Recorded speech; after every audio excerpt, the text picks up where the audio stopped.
Hey guys, it's Craig here with Geektech.ie, back from the video. Today is a build video that I did for my friend. A few things I just want to know for this video. One, it was actually recorded, a good portion of it was recorded a couple of months ago when we actually got the parts. It's just I haven't had a lot of time to edit the entire thing together and put it all together and record the intro and such, so I kind of put it on the back burner, but I knew it wouldn't have really mattered anyway because it's a casual build, nothing too serious, nothing too ridiculous or anything like that. So I hope you guys enjoy it though. It was fun putting together a new build for him. It's been a while since he upgraded, so I just want to talk about some of the things that and the reasons why he upgraded in the first place is kind of interesting. He was using a Rampage 4 Extreme with a 3960X processor from Intel. It was a fantastic processor when it came out. It was actually one of the first I ever reviewed, and it was ridiculously great back in the day. But as everyone's aware, Intel kind of progressed slowly. Even after that was a Sandy Bridge Extreme, was the Ivy Bridge Extreme. It was still a 6-core. It didn't really offer much of an upgrade. A PCI Express 3, I think, was the big change there, but not really important. And then Haswell came. Haswell Extreme is actually what I'm using over there, 5960X. And just a bit of a hint, I may be upgrading to Threadripper quite soon. That's something I've been looking forward to doing for a good while, but again, just getting the time to actually be able to upgrade and pull that apart and then, you know, use other parts. I have a GTX 1080 Ti in there, so that would be continuing over. I'm glad I bought that when I did because graphics pricing is so bad right now. But that's not important. Basically, yeah, so his computer was grand. He got an Oculus Rift. USB ports didn't work well with it. Again, it was older hardware, so they didn't really like it all that much. You could get it to work, but he'd have issues with sensors every once in a while. He bought an Initech card for it, and it worked fine. You know, Oculus worked straight off the bat. There was no issues with it. Even though there are a lot of issues with the Initech PCI card, but you know, it was grand for a while. But then one day, his computer basically booted up, wouldn't turn on.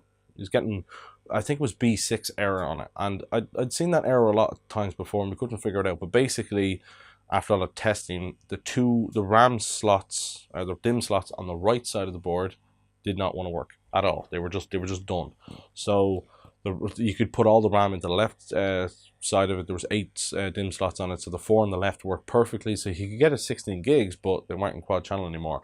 And he was basically thinking to himself, okay, look, it's time to upgrade. Ryzen's great, it looks fun. 8 cores, 16 threads, and pretty much, you know, the top end processors, so why not? And so I'd convinced him. I said, look, don't go near Intel right now. There's no benefits there, you know, price wise and such. Go for the Ryzen, because he would benefit from it, because he did a little bit of streaming and such, so playing games and streaming and all. He would see a benefit from the 8 cores and such, and everyone knows that eventually, you know, things will take advantage of multi-core architecture rather than just raw power in the first place. So that was the main reason. So that's pretty much it. Okay, so now let's talk about the parts we are using for this build. For the motherboard, we went with the Asus ROG Crosshair 6 Hero. This is one of the best X370 boards available and includes base clock overclocking, which is great for getting decent RAM speeds, which again, this board does very well. It includes most of the features you could want, including M.2 PCIe, RGB lighting, crossfire and SLI support, and a plethora of different features. On the rear, we have a ton of USB 3.0 ports, some USB 2.0 and USB 3.1, including Type-C and Type-A, along with 8-channel audio, clear CMOS, BIOS flashback buttons, and 1GB Ethernet. For the CPU, we chose the 1700X, which, along with the 1700 from AMD, offer the best performance from Ryzen, and something I personally recommend over the 1800X, which is most expensive for limited extra performance gains it has to offer. Lastly, we have the G.Skill Trident C 3200 MHz 16GB kit with included RGB lighting. Great RAM, works very well with the Ryzen platform, and will be a great addition to this entire build with the RGB light. Anyway, so yeah, that's pretty much it. The RAM was a good price. Again, just to kind of emphasize the fact that this was done a couple of months ago. These parts were bought before RAM had spiked, at least a little bit before it spiked. They were still pretty expensive compared to previous pricing. So yeah, just to know, you're not going to see a lot of build videos for a while because of GPU pricing and RAM pricing. That's kind of sucks. In fact, if I do decide to do a Threadripper build, I'll actually keep the RAM that I have in it, unless I can manage to source some RAM myself. Because I have a 16 gig kit, 4x4 GB, 2800 megahertz. It's not the best like RAM. It won't like be the best for it. But again, I don't want to spend €200-300 on 16 gigs of RAM, or 400 or 500 euro on 32 gigs of RAM right now. It's just so bad right now, and I'll get away with it for now anyway, so I'll be okay with it. But yeah, so that's pretty much for the new parts. For the parts he's going to be continuing to use is the CM Storm Striker, which is the white Cooler Master case. I actually had it before, and I gave it to him when I upgraded. I didn't actually upgrade the case. I changed to the Storm Trooper case, which was their first edition of that case, and it's the all black one, and I quite liked it, so that was the reason I switched. But again, fantastic case. He's happy to keep it. He also has a Cooler Master 750 watt power supply, his assortment of hard drives, and a 480 gig SanDisk SSD, I believe. He also, the graphics card is a Sapphire Fury graphics card. He originally had a 290X from Sapphire, but he upgraded, so it's a decent graphics card. It does what he wants. He games on a Dell 3415W ultra wide monitor, so similar to that one there. So yeah, basically that's his build, that's his parts, that's what's going into it.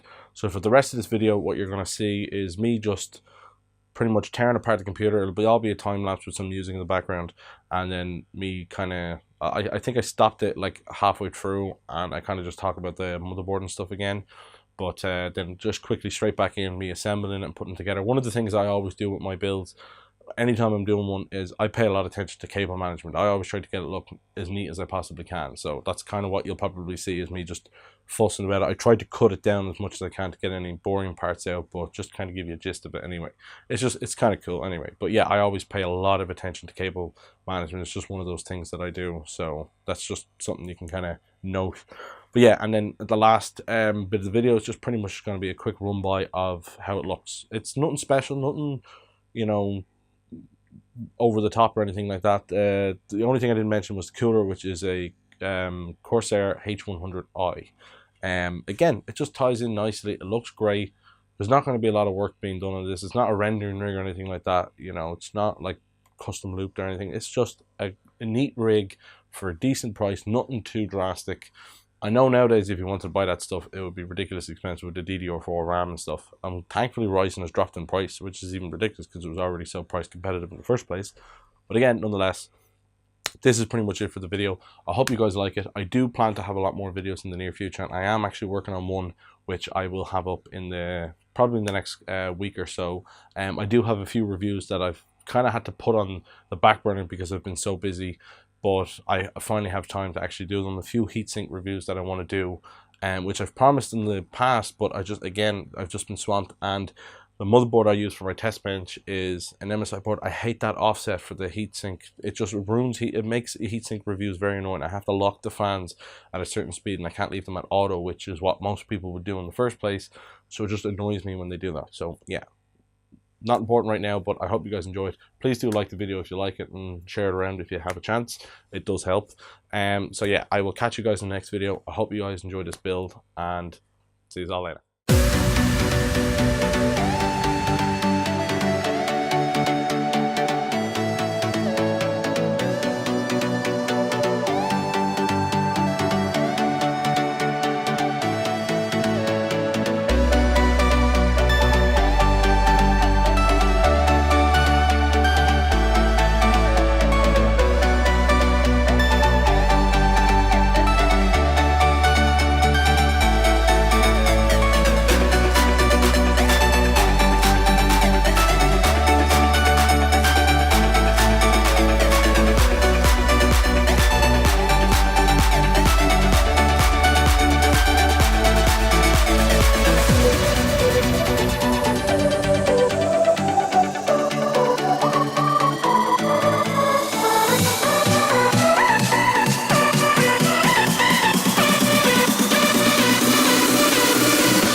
Okay, we have taken all of the components out, bar the DVD drive, which he's deciding to leave in. So I've given this a bit of a clean.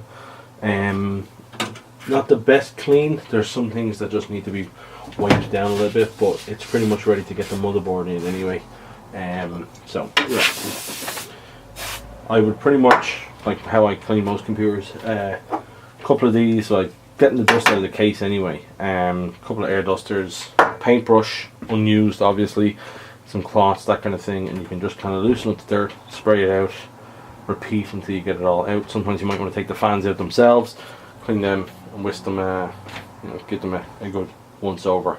But yeah, so this is ready to take the motherboard, and as you saw in the previous part, it is of course the Crosshair 6 Hero. So this is one of the good boards. I know Asus have another one, Crosshair 6 Extreme, I believe it is. But I mean, there's not really much of a benefit over it if you're just looking for good overclocking and, you know, some bells and whistles, that kind of thing. But a nice looking board nonetheless. It'll look good in there. It'll look nice and clean. It's white case, black, and then this kind of got the grey kind of accent on it and stuff. So all the colours would hopefully tie in together and stuff. So yeah, this is basically the board's going in now. Then the heatsink, and then we'll start wrap up, and then I'll give you a quick overview of the entire build once I have done some cable management, gotten all the hard drives in. They're right here on the side. I'm not sure if you can see them, but there they are there. I'll give a quick zoom in there so you can kind of see it, but I will give a better overview of the entire build once it's finished and complete. So hope you guys are enjoying the video. Catch us back in a minute.